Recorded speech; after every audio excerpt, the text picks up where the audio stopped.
Hey guys, and welcome back. I love that early Christmas feeling in autumn, and that is the time when Apple sends out boxes to our doorsteps to open. After the iPad mini in purple, this is now the second unboxing of the day. The iPhone 13 Pro Max in Sierra Blue. Let's take a look at the color. The first impression, how the unboxing works without all the plastic around the boxes. How are they sealed and how do we know they were not opened before? Let's take a look and dive right in after the intro.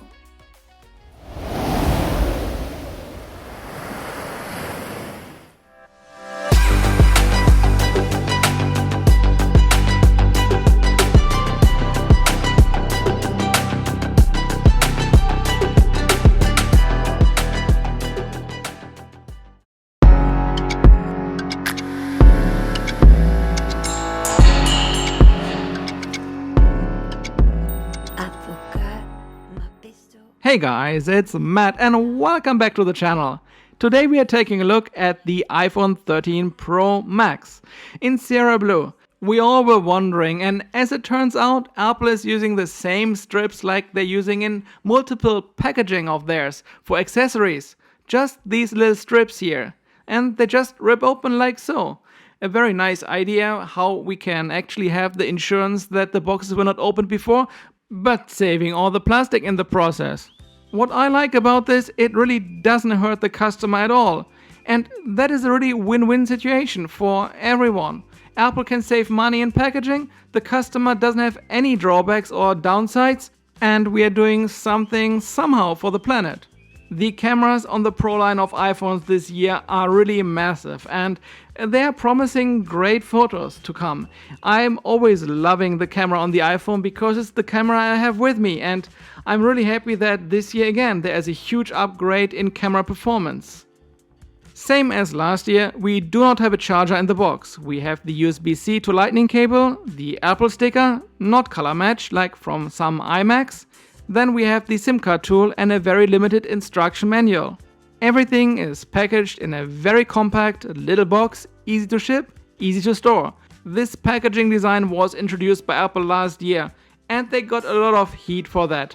But now, 1 year later, many companies followed down the road and they're doing the same thing. Chargers are not in the box included of smartphones anymore, and I guess we have to live with that. Besides huge camera improvements this year, the iPhones get a massive upgrade in display technology. Finally, we get 120Hz refresh rates in the display technology, and that creates a buttery smooth UX. And since we're knowing the iPads Pro with that same technology, we know how great that experience is. And now it is here. The display controllers are available in volume and we have them in the iPhones. Not just 120Hz, but it is a variable refresh rate, not impacting your battery life. Other makers implementing high refresh rates for a long time, but this is a good example why Apple took time to do it later. Refresh rates must be variable. Just high refresh rates eating into your battery or making your phones chunky and not elegant to carry around with is not a good user experience. But the implementation, how to achieve a high refresh rate in a situation where you really need it, that is crucial for the user experience overall. Another good example why Apple sometimes seems to be a bit slow, but they're late to the market for usually very good reasons. And I agree with that. I like the user experience to be optimized before they're rolling out new technologies, because I do not like to be the guinea pig trying something out which is not really ready to be released. Especially not if I have to pay for that with my own money. Here in bright sunlight, I think we can get a good impression of how the Sierra Blue really turns out to be under different angles. It is really shifting between all shades of silverish gray to ice blue, and depending on what lighting conditions you have, your color will change a little bit. I don't mind that, I think it's kind of interesting. A bit similar to the Pacific Blue from last year, which was just a few shades darker than this.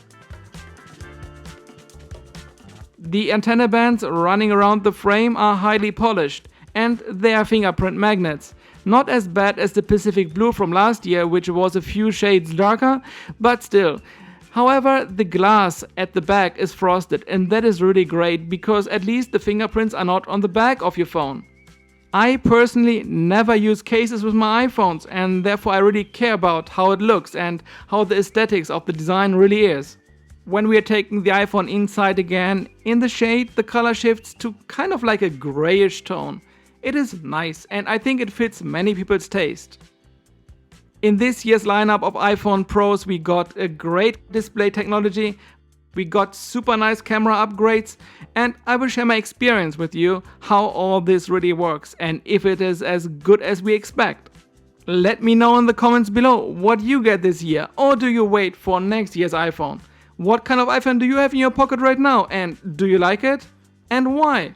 And as always guys, like this video, subscribe to the channel for more content to come, that would really help me out a lot.